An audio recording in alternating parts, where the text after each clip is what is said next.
My name is Nur Salihah binti Mustafa Kamal and I will present about Sultan Muhammad Al-Fateh.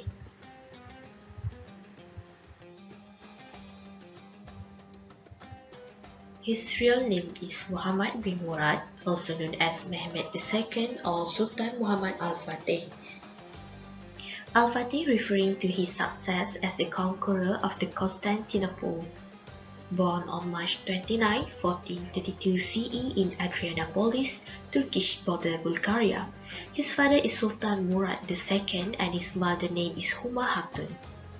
He was the ruler of Ottoman Empire at the age of 19 and ruled for 30 years, that is 1451 to 1481. He was a man who was proficient in history, geography, astronomy, poetry, and languages. He mastered 7 languages: Turkish, Arab, Latin, Greek, Serbian, Hebrew, and Persian. He died on May 3, 1481 CE at age 49, pronounced poisoned by one of his personal doctors, Maestro Jacopa, also known as Yakub Pasha. His body was interred in Istanbul near the historical panorama of 70 Ottoman ships. Early life. Sultan Muhammad Al-Fateh during his childhood was a mischievous child and did not want to memorize the Quran. His father, Sultan Murad II, appointed Sheikh Ahmad Ismail Al-Qurani as Muhammad Al-Fateh's teacher, instructing the latter to be firm and to force his son for learning. He was afterwards not only quick in memorizing the Quran, but equally learned to respect scholars until the end of his life. When he was 12 years old, he was sent to Manisa, the largest training center of Turkish leadership, to study. He was a wise warrior and obedient to the teaching of religion as far as he had since been educated with various knowledge. Dozens of teachers taught him religious knowledge and art of warfare.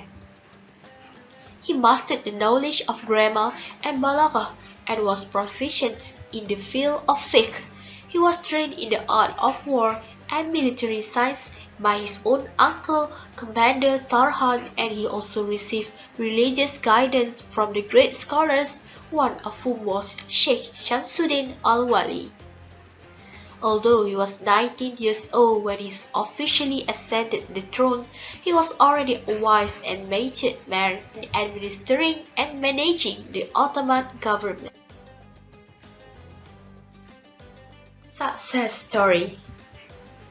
Constantinople, located at a meeting point between the Mediterranean Sea and the Black Sea, and strategically positioned either from geo-trade or geopolitics, was the most prosperous and richest city in Europe for centuries.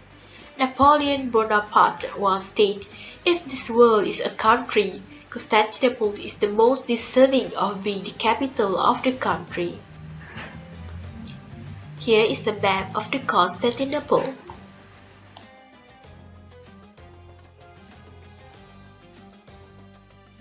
Constantinople was built by the great Constantine Emperor in 330 CE and became the capital of the Byzantine, functioning as the capital and center of the Byzantine Empire of Eastern Rome for over 10 centuries.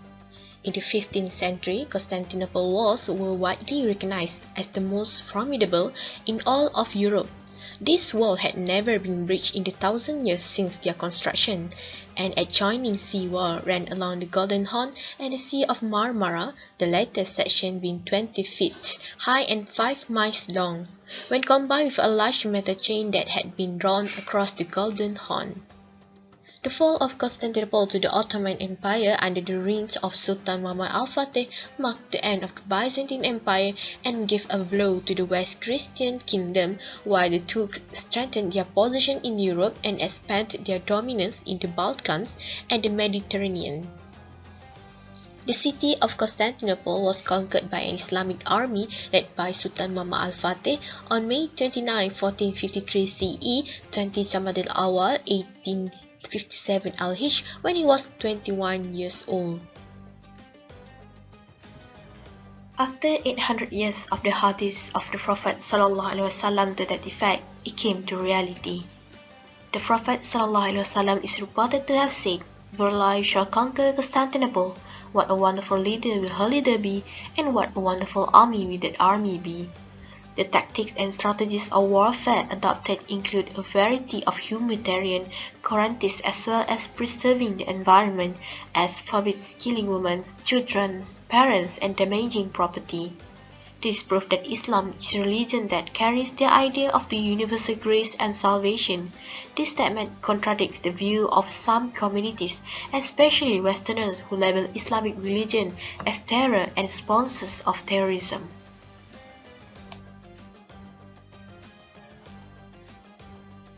29 May 1453 CE, Sultan Muhammad Al-Fateh entered the city himself, called an end to the pillaging, and declared that the Hagia Sophia Church be immediately converted into a mosque. Leadership style. Sultan Muhammad Al-Fateh was a charismatic leader. He was very brave and was not afraid to die when that time will come during the process to conquer Constantinople. He had high confidence level. He always gave motivation to his armies. Abdul Salam Abdul Aziz Fahmi also described how Sultan Muhammad Al-Fateh's personality, where he led very moderate and simple life. Most of his time he spent in lower and prostrate himself to God. Other than that, he spent his precious time reading and military training. Sultan Muhammad Al-Fateh had very strategic and innovative thinking. Before the siege, he renewed his peace treaties with many European states and the Karamanids. Then he began preparation to besiege the city in the winter of 1452 CE by building a navy in Gallipoli and then mustering force in Thrace. He also able to amass hundreds of thousands of foot soldiers as well as cavalries, gunmen, and gun carriage drivers from all over the region. The Ottoman naval force were formidable, and their sea power lasted for centuries in the Indian Ocean. He always made sure to have a huge naval fleet at the ready for war. The attributes of creative and thinking out of box play eminent roles in his glorious success of capture Constantinople. The famous and well-known tactical decision from Sultan Muhammad Al-Fateh was in destroying the Golden Horn chain by ordering the construction of a road of grease logs to drag his ships over the hill into the Golden Horn by passing the chain barrier. 70 ships have successfully transferred in only one night. Sultan Muhammad Al-Fateh always prepared and ready for everything. He equipped his army with the latest warfare technology, a new artillery technology which had not been owned by other nations except for the Ottomans at the time was bought from a Hungarian engineer.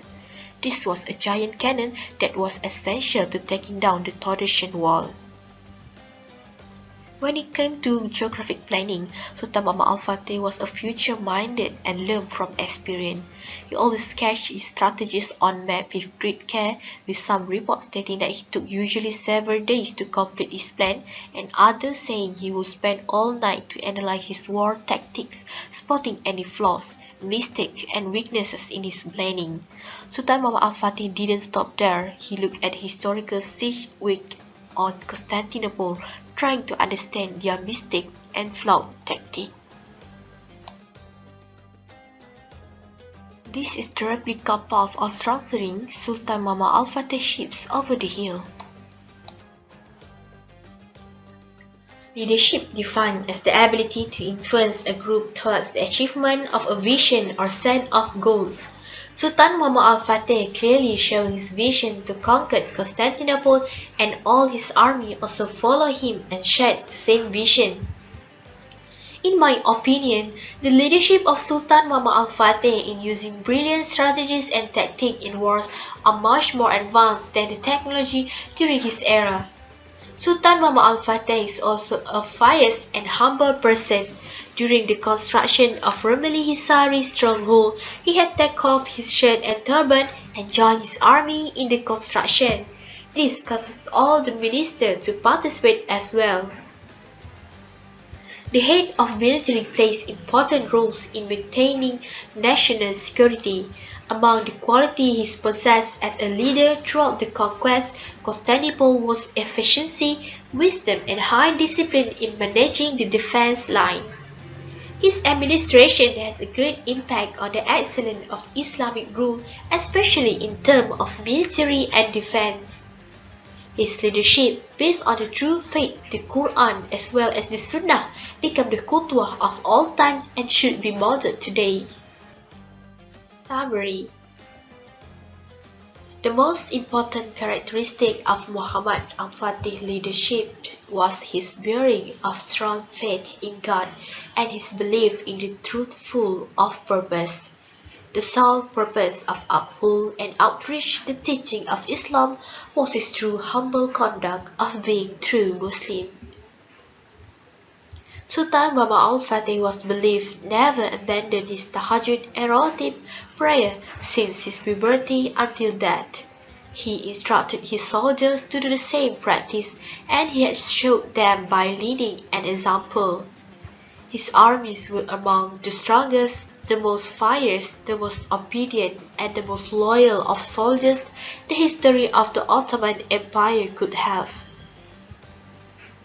Sultan Muhammad Al-Fateh's strong belief and faith in true teaching of Islam and his steadfastness in abide the will of Almighty was his foundation victory in capture of Constantinople. He was posturing of stern faith which had emulated by his soldiers and made them both the best of commander and the best of army. His great characters, behavior, braveness, and intelligence make him a successful leader and make him a legend and a hero for Muslims around the world.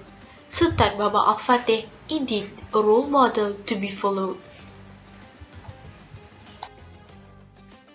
The story of Sultan Muhammad Al-Fateh has become a famous history towards people and led them to compose a song about him. The title is Penakluk Constantinople. This song was really good to hear while reflecting the successful of Islamic history.